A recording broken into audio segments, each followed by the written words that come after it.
সবাইকে আসসালামু আলাইকুম। আমি ডাক্তার শাহিন রহমান বলছি বাংলাদেশ থেকে। আজকে হচ্ছে ইরান যুক্তরাষ্ট্রের যে দীর্ঘ কয়েকদিনের যে আলোচনা, সেই আলোচনায় দ্বার প্রান্তে চলে গেছে, সেই খবরই জানাবো। এখন আলোচনার মানে খুবই ভালো একটা আলোচনার দ্বার প্রান্তে কিন্তু যারা আছে বর্তমানে। তো খবর হচ্ছে, মার্কিন প্রেসিডেন্ট ডোনাল্ড ট্রাম্প বলছেন ইরানের সঙ্গে একটি পারমাণবিক চুক্তি করতে ওয়াশিংটনে ও তেহরান খুব কাছাকাছি পৌঁছে গেছে। এছাড়া তেহরান চুক্তির বেশ কিছু শর্তে আংশিকভাবে রাজি হয়েছে। উপসাগরীয় অঞ্চলে 3 দেশ সফরকালে মার্কিন প্রেসিডেন্ট এই মন্তব্য করেছেন বলে ফরাসি বার্তা সংস্থা এএফপির প্রতিবেদনে জানানো হয়েছে। ট্রাম্প বলছেন, আমরা ইরানের সঙ্গে দীর্ঘমেয়াদী শান্তি প্রতিষ্ঠার লক্ষ্যে অত্যন্ত গুরুত্ব সহকারে আলোচনা চালিয়ে যাচ্ছি।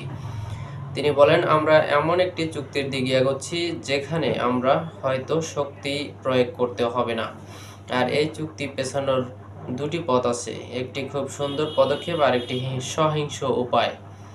কিন্তু আমি দ্বিতীয় উপায়টি বেছে নিতে চাই না। তবে আলোচনার সঙ্গে যুক্ত ইরানের একটি সূত্র বলছে, চুক্তির বিষয়ে যুক্তরাষ্ট্রের সঙ্গে আলোচনায় এখনও অনেক মতপার্থক্য দূর করা বাকি আছে।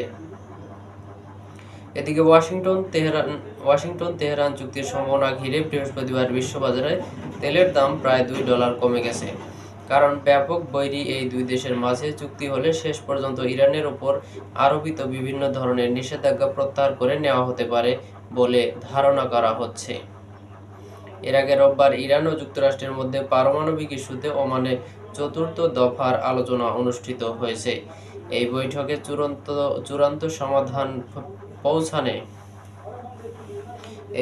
চূড়ান্ত সমাধান পৌঁছানোর লক্ষ্যে পরবর্তী দফার আলোচনার পরিকল্পনাও চূড়ান্ত করা হয়েছে। যদিও তেহরান প্রকাশ্যে বলছে তারা ইউরেনিয়াম সমৃদ্ধকরণ চালু রাখবে।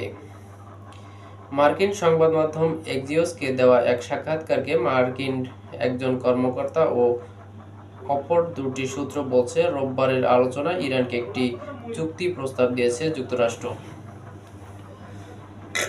তেহরান ও ওয়াশিংটন তারা কূটনৈতিক উপায়ে এবং দীর্ঘমেয়াদী সমস্যার সমাধান চায়। তবে এই আলোচনায় এখন বেশ কিছু বিষয় উভয় পক্ষের মধ্যে পার্থক্য রয়েছে। তো বুঝতে পারতেছেন, এই হচ্ছে আজকের যে খবর, সেটি আমি আপনাদের সামনে এক্সপ্লেইন করলাম। তো যদি আপনাদের মধ্যে কোনো কমেন্ট থাকে বা মন্তব্য থাকে, অবশ্যই আপনারা করতে পারেন। দেখা হচ্ছে পরবর্তী কোনো ভিডিওতে। সে পর্যন্ত ভালো থাকুন সবাইকে। আসসালামু আলাইকুম।